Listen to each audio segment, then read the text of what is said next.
Hello, my name is Colleen Greathouse. I am the Vanguard School Lead at Dalton Elementary School and a 5th grade teacher. We will be reviewing 3rd through 5th grade milestone data today in this data overview. We will cover the years from 2015 through 2019. The purpose of this presentation is intended to inform important Dalton stakeholders about Dalton's current demographic profile and student achievement progress in ELA and math. Stakeholder groups will review the data and identify possible next steps. Audiences include, but are not limited to, teachers, staff, and administrators, Dalton's leadership team, the School Governance Council, Dalton's PTA, and the Dalton Foundation. Some questions to consider when reviewing the data are: what are Dalton's student achievement goals? How has Dalton's demographics changed in the last 4 years? What instructional initiatives have been phased in over the last 4 years? How do cohorts perform on the Georgia milestones as they progress from grade to grade? What could be hindering student achievement in reading and/or math? Are there clear strengths and weaknesses? Looking at student enrollment, you can see that there was a decrease in enrollment after the 2016-2017 school year right here. You can see that during the 2018 through 2019 school year, we had the lowest enrollment that we have seen in the last 4 years. This trend is expected to continue as new developing families are not moving into the area. Older families with students in college or out of college have not been moving out of the area. Looking at demographics and attendance. Looking at demographics, you can see a slight decrease in the enrollment of white students. There's a consistency in Asian, Hispanic, and multiracial enrollment, and a slight increase in Black enrollment. There's no real correlation between ethnicity and attendance, as we can see down here, other than the fact that Asian students are more likely to have 15 or more absent days. Dalton has been combating this problem the last several years. Many students of Asian descent take about 2 to 3 weeks off of school to go back and visit countries like India, China, and Korea. We are trying to show parents that this attendance hinders student achievement, and we encourage them to try to miss as few days as possible when they go back to visit. Looking at student enrollment by gender and population of disability, limited English proficient students, and economically disadvantaged students, we can see that from 2015 and 16 through 2018-19, we have had several more females enrolled than males, which is different from the 2015-2016 school year. We also saw a decrease in the economically disadvantaged population, but an increase in the limited English proficient students and students with disabilities. Based on that data, we can see that there is a steady increase of students enrolled in ESOL and a substantial decrease in students enrolled in EIP, Early Intervention Program, causing teacher allotment to decrease by 0.5 for EIP teachers. Consistently more students enrolled in gifted programs than special education programs are seen here in our data over the last 4 years. Dalton Elementary School has very little diversity in race and ethnicity of teachers and remains heavily dominant with white female teachers. I hope to see hiring changed to increase diversity that will better match our diversity of students. Looking at teachers' professional achievements, we can see that there is a decrease over here in the number of first-year teachers, and teachers with master's degrees went down a little bit, but has increased back up again to 28% right here. So 28% of Dalton teachers have master's degrees by the 18-19 school year. When looking at Dalton compared to the district and the state, Delavan continues to outperform the district and state averages on the Georgia Milestones assessments. This data here shows the 2019 milestone data.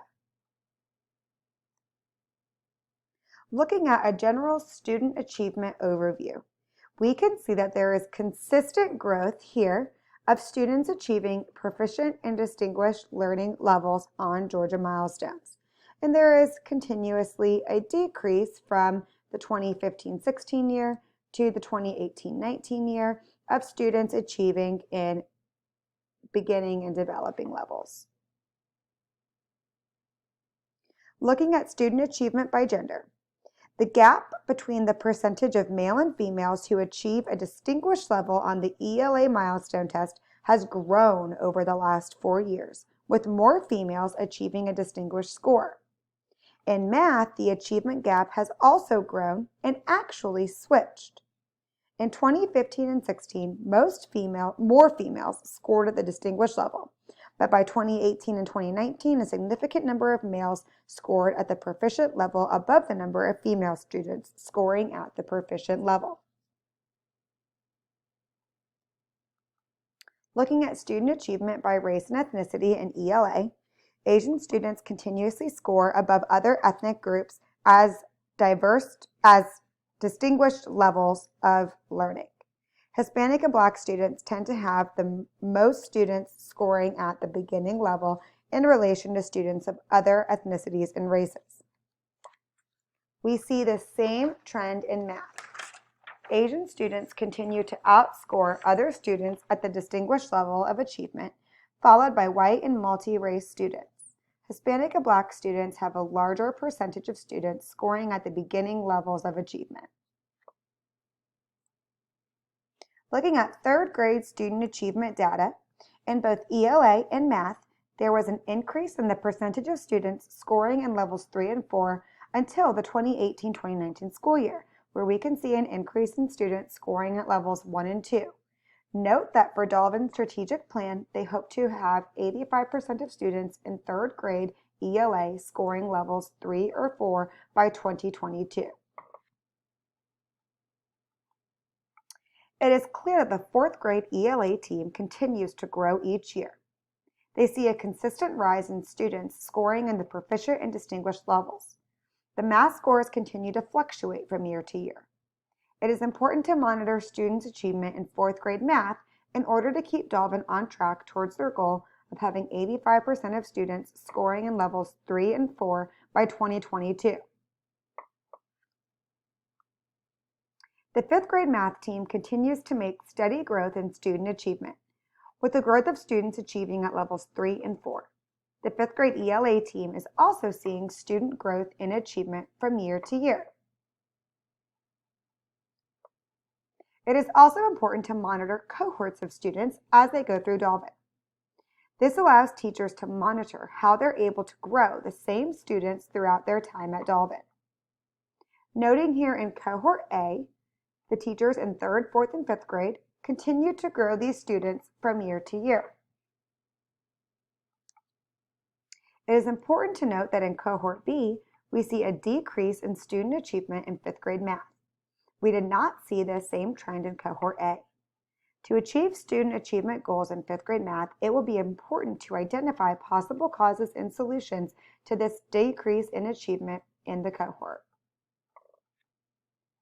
We see another decrease in math achievement in cohort C, going from 3rd to 4th grade. As we start to look at the next steps, we will focus on math instruction to achieve the student achievement goals in 5th grade math. The ELA achievement within cohorts has continued to grow each year.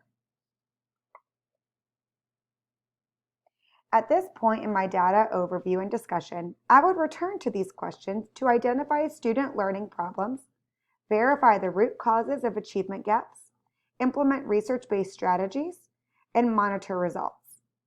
One of the questions, what instructional initiatives have been phased in over the last 4 years, cannot be answered by simply reviewing this data. It's important to also share with stakeholders what instructional initiatives are in place. Some instructional initiatives are listed here. Standards Mastery Framework and Personalized Learning are instructional initiatives for both math and ELA. Personalized learning instructional initiatives have been implemented since the 2016 school year, where Standards Mastery Framework was just implemented for the first time in the 2019 through 2020 school year. In math, we also see an instructional initiative for Number Talks. Dolphin has completed training all teachers in Number Talks as of January 2020. In ELA, teachers have implemented the phonics pathway as of this current school year and will be fully implementing reading units of study in the upcoming school year. Based on the data provided, it can be inferred that the personalized learning principles have helped to increase student achievement over time, especially in ELA. Other instructional initiatives have not been implemented for long enough to know their success. At this point in the data process, we have planned and inquired for data. It is now time to act. It is time to create an action plan together and with the data team and important stakeholders. As we plan for this action plan, we will prepare strategies that can be used to improve student achievement. This action plan should include actions, people responsible, a timeline and deadlines, resources and budgets, expected outcomes, and monitoring tools. Thank you for participating in this data overview discussion, and I look forward to continue to collaborate in the future.